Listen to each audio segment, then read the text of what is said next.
Hey guys, welcome back to another video. This is going to be a discussion of the Razer Orochi V2 versus the G Pro Superlight versus the Razer Viper Ultimate, which one I main, which one I recommend, and why. To jump right into it, the G Pro Superlight is $149.99, the Orochi V2 is $69.99 retail for this white copy, the Viper Ultimate is on sale for $99.99 with the dock.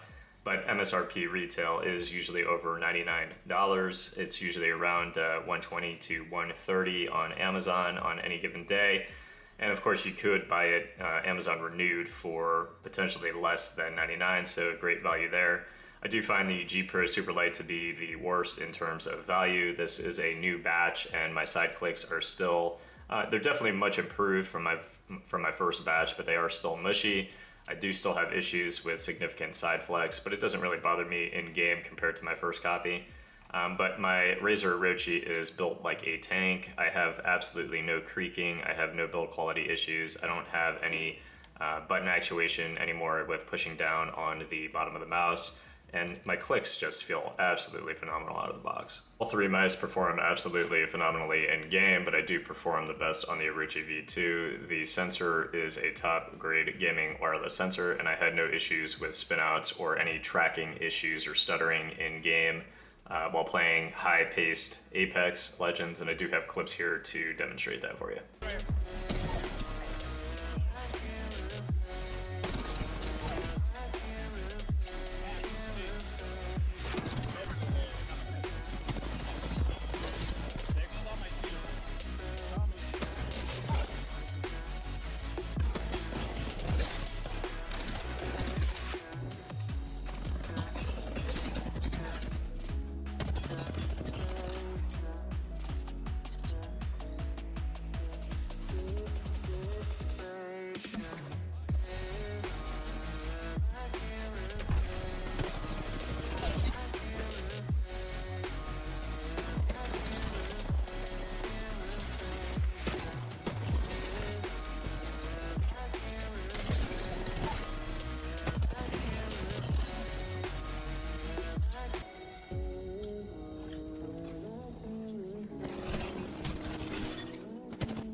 As far as the grip of the mouse, I have no issues using the mouse as intended. I am able to fingertip it and I am able to relaxed claw the mouse with my a little over 21 centimeter hands.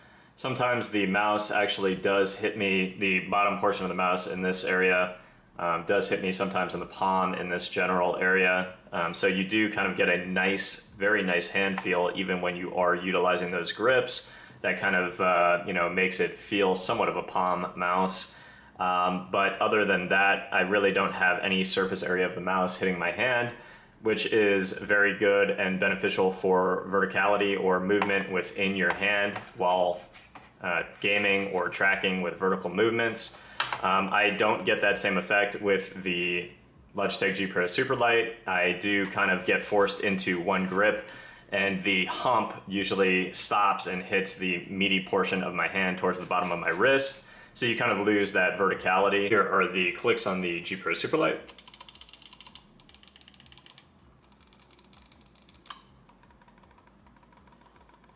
And the side flex. The clicks on the Orochi.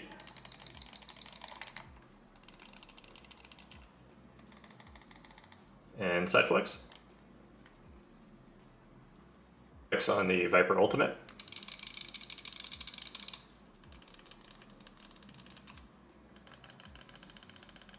And side flex.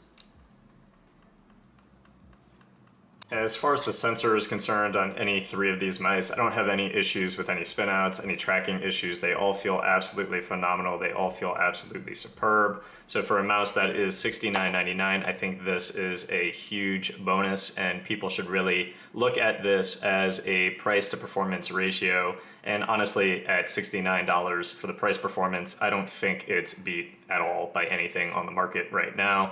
The G Pro Superlight again is $149. The Viper Ultimate's usually over $100, and I perform better on the Orochi.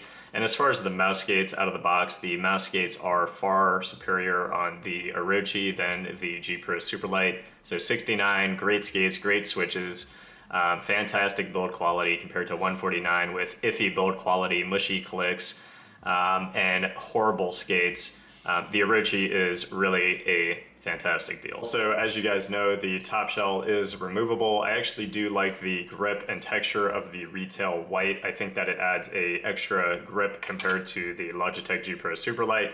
And I do like the fact that they are going to be selling the community designer shells for $20 instead of having to pay somebody to paint either the G Pro Superlight or the Razer Viper Ultimate. You can pay $20 for your favorite modder's design, and literally as easy as clicking it onto the mouse. So that is a plus in my book. Another thing that I do like about the Razer Orochi is that the DPI button is on the top side of the mouse. As you know, with the G Pro Superlight, it actually removed to shed weight off the mouse, the DPI button on the bottom of the mouse. For both the Logitech G Pro Superlight and the Razer Viper Ultimate, you actually have to download either Razer Synapse or Logitech G Hub to change the DPI on the mice. I don't like that. I do prefer to have a DPI button on the mouse because I do sometimes swap between 400 and 800 DPI.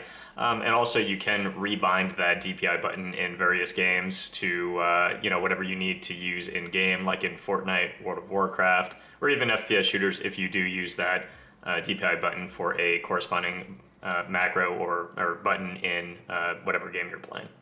Out of the three mice, I definitely don't have really any build quality concerns with the Logitech G Pro Superlight or the Razer Viper Ultimate. But I do feel that for such a small mouse, the Razer Orochi is actually built like a tank. I don't have any issues with creaking. I don't have any issues with side flex or button actuation with applying a lot of force on the left side of the mouse. I don't have any issue with actuating the left click or right click by pushing down anymore on the bottom side of the mouse.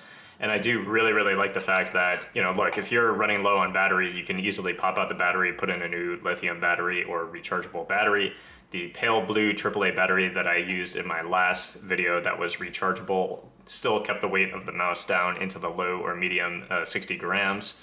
And I do like the fact that the weight distribution on this mouse feels very, very good, and changing that battery to a different type of battery could either increase the weight if you need additional weight or decrease the weight if you want to shed some weight off the mouse. And another thing that is kind of concerning to me, and I don't know if the camera is really going to pick this up very well, but I already start to see some degradation in the surface material near my mouse 1, mouse 2, and under my mouse 4 and mouse 5. I know that other people have this issue as well with the area under mouse 4 and mouse 5 kind of peeling off. And I think that is really a minus on the G Pro Superlight. The Orochi at 69 and the Viper Ultimate.